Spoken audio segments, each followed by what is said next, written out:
అౌదు బిల్లాహి మినశ్శైతానిర్ రజీం బిస్మిల్లాహిర్రహ్మానిర్రహీం. అనంత కరుణామయుడు అపార కృపాశీలుడు అయిన అల్లాహ్ పేరుతో ప్రారంభిస్తున్నాను. అస్సలాము అలైకుం వరహమతుల్లాహి వబరకాతుహు. నేను మీ సిస్టర్ హుస్నారా. మీరు చూస్తున్నారు అల్లాహ్ కి బాతే ఛానల్. అది పచ్చని పొలాలతో కలకలలాడే చిన్న పల్లెటూరు. అక్కడ కాలానికి అనుగుణంగా అందరూ పంటలు పండిస్తూ ఉంటారు.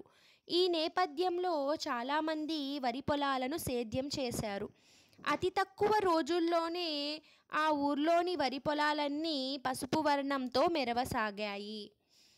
రైతులందరూ తమ తమ పొలాల్లో వరి పంటను కోయడానికి సిద్ధమవుతున్నారు. పిల్లగాలులకు వరిగింజలు రాలిపోతున్నాయి. ఖాసిం ఖాన్ పొలంలో కూడా వరి పంట అనుకున్న దానికంటే బాగానే పండింది. ఖాసిం అమ్మానాన్నలకు అతనొక్కడే సంతానం. వృద్ధాప్యం వల్ల ఖాసిం తల్లిదండ్రులు ఇంట్లోనే విశ్రాంతి తీసుకుంటున్నారు. ఈ కారణాన పొలం బాధ్యతలన్నీ ఖాసిం భుజస్కంధాలపై పడ్డాయి. ఊర్లో అందరూ తమ తమ పొలాల్లో పనులు చేసుకోవడం వల్ల అక్కడ పొలంలో పనిచేసే కూలీలు దొరకడం కష్టతరమైపోయింది. వరికోత విషయంలో ఖాసిం ఆందోళన చెందుతున్నాడు. ఇది గమనించిన ఖాసిం తల్లి తన కొడుకుతో, బిడ్డ, వరి పొలం కోతకు వచ్చింది.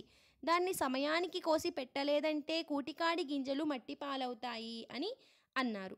దానికి ఖాన్, నేను పొలం విషయమే ఆలోచిస్తున్నాను. 4 కూలీలు దొరికితే చాలు, ఒక్క రోజులో పని పూర్తవుతుంది. 4 కూలీలతో మాట్లాడాను, రేపొచ్చి వరి పొలం కోస్తామన్నారు అని అన్నాడు.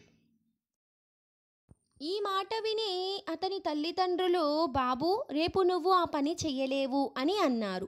ఈ మాటలు విని ఖాసిం తల్లి మాటల్ని విననట్లుగా మౌనంగా ఉండిపోయాడు.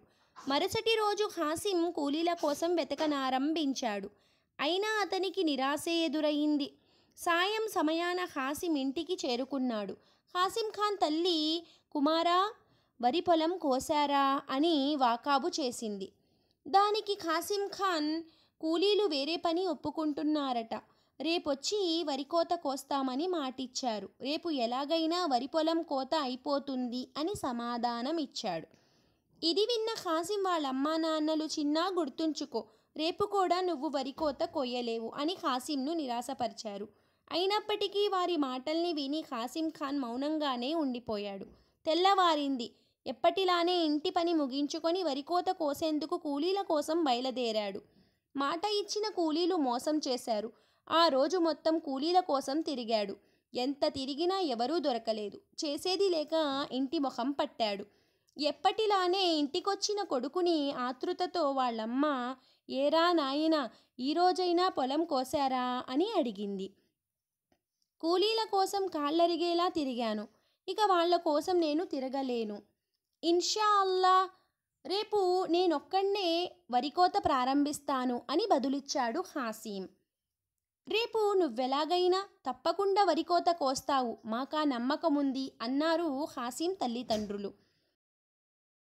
ఈ మాటలు విన్న ఖాసిం ఖాన్, కూలీలు నా పొలం పనికి వస్తారు అన్నప్పుడు ఈ పని చెయ్యలేవు అన్నారు.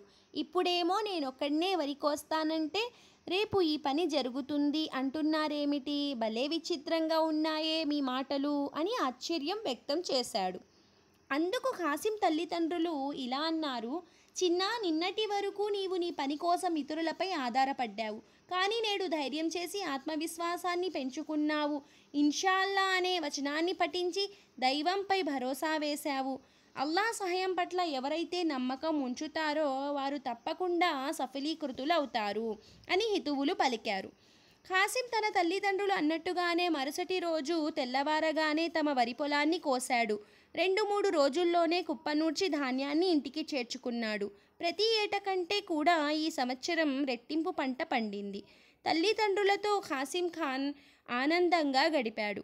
దీని ద్వారా మనకి తెలిసిందేమిటంటే, అల్లాహపై భరోసా వేసి ఏ పనైనా ప్రారంభిస్తే అందులో శుభాలు కలుగుతాయి.